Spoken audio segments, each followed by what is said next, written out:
যখন একটা বাক্যের মধ্যে একাধিক প্রোনাউন থাকবে তখন তাকে ন্যারেট করা কিন্তু একটু কঠিন হয়ে যায়, সেটাকে ডিরেক্ট স্পিচ থেকে ইনডিরেক্ট স্পিচে নেওয়াটা কিন্তু একটু কঠিন হয়ে যেতে পারে। এই বাক্যটা খেয়াল করো, the servant said to his master, I have told you the truth and I can do no more. লক্ষ্য করো দুটো প্রোনাউন আছে, I have told you the truth and I can do no more. এখন তুমি যখন এটাকে indirect স্পিচে নিতে যাবে তখন প্রোনাউনগুলো কিন্তু একটু এলোমেলো হয়ে যাবে। তোমরা যদি পারো এই ডিরেক্ট স্পিচটিকে ইনডিরেক্ট স্পিচে নেবার চেষ্টা করো, আমি কিছুক্ষণের মধ্যে তোমাদেরকে সলিউশনটা দিয়ে দিচ্ছি। আশা করি তোমরা সবাই এই বাক্যটিকে ইনডিরেক্ট স্পিচে নিতে পেরেছো। এখন চলো আমরা সলিউশনটা দেখে নিই।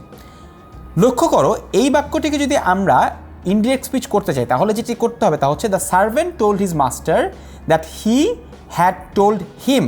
যে সমস্যাটির কথা বলছিলাম যে এখানটাতে এই হি বলতে কি আদৌ এই আইকে বোঝানো হচ্ছে না ইউকে বোঝানো হচ্ছে, আবার এই হিমকে বলতে আদৌ আইকে বোঝানো হচ্ছে না ইউকে বোঝানো হচ্ছে, এইটা নিয়ে কিন্তু একটু কনফিউশন সৃষ্টি হয়ে যায়। তাই সেই কারণটাতে আমরা যেই কাজটা করি তা হচ্ছে ব্র্যাকেটে ওই ভদ্রলোকদের নাম মেনশন করে দেই।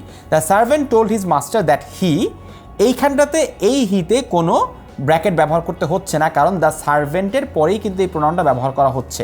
বাট হি হ্যাড টোল্ড হিম, এই হিম বলতে কাকে বোঝানো হচ্ছে এটা কিন্তু স্পষ্টভাবে বোঝা যাচ্ছে না, তাই এখানটাতে আমরা ব্র্যাকেটে মাস্টার কথাটা উল্লেখ করে দিব। আবার he had told him the truth and he could do no more, এই হি দ্বারাও কাকে বোঝানো হচ্ছে তাও কিন্তু আমরা বুঝতে পারছি না, তাই সেখানটাতে ব্র্যাকেটে আবারও সার্ভেন্ট কথাটা মেনশন করে দিব।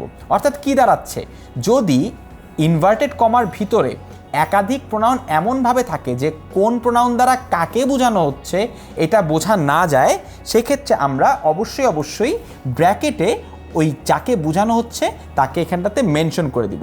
তাহলে আমরা মাল্টিপল প্রোনাউন সংক্রান্ত প্রত্যেকটি বাক্যকেই ডিরেক্ট স্পিচ থেকে ইনডিরেক্ট স্পিচে নিতে পারবো।